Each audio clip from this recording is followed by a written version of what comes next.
অর্থমন্ত্রী কি করে এই বাজেট বাস্তবায়ন করবেন এবং সম্পূরক বাজেটে যেই টাকা তিনি চেয়েছেন পরিচালন ব্যয়ের জন্য। জিডিপির আকার ৬৮ লক্ষ কোটি টাকা, জিডিপির প্রবৃদ্ধি মাত্র ৩.৪৯%, মূল্যস্ফীতি ৯.৫%, খেলাপি ঋণ মোট বিতরণকৃত ঋণের ৩৫.৭৩%, যেটা টাকার পরিমাণে এসে দাঁড়ায় ৬,৪৪,০০০ কোটি টাকা।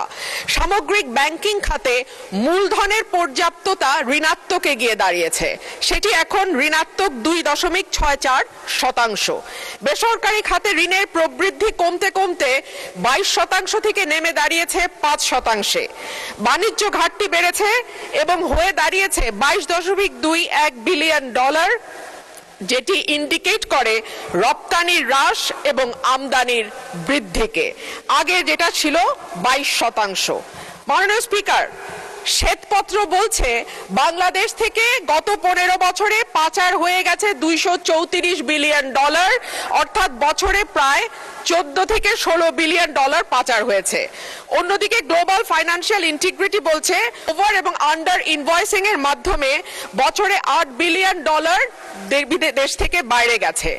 বাংলাদেশের ব্যাংককে রাজনৈতিক হাতিয়ার হিসেবে গত ১৫ বছরে ব্যবহার করা হয়েছে। যাদের দৃশ্যমান কোনো ব্যবসা নাই তাদেরকে ঋণ দেয়া হয়েছে, পরিবারের হাতে ব্যাংকগুলোকে একটির পর একটি তুলে দেয়া হয়েছে। রাজনৈতিক সিদ্ধান্তে সুদ হার ও ডলারের দাম ঠিক করা হয়েছে, ডলারের উপর চাপ কমাতে দাম ধরে রাখা হয়েছে। অন্যদিকে ১৮ থেকে ২০ বিলিয়ন ডলার এই খাত থেকে বিদেশে চলে গেছে। শেয়ার বাজার এবং কর ব্যবস্থাপনা উন্নত না হলে পুরো চাপ গিয়ে পড়বে ব্যাংক খাতের উপরে।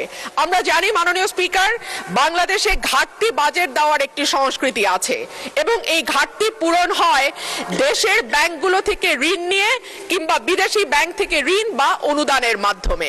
মাননীয় স্পিকার, ব্যাংক খাত যেখানে অলরেডি খেলাপি ঋণ বা মন্দ ঋণ মোট বিতরণকৃত ঋণের ৩৫% গিয়ে পৌঁছেছে, সেখানে এই ব্যাংকগুলো আর ব্যক্তি খাতে বিনিয়োগের জন্য কোনো ঋণ দেওয়ার অবস্থায় আছে কিনা সেটা একটি বড় প্রশ্ন।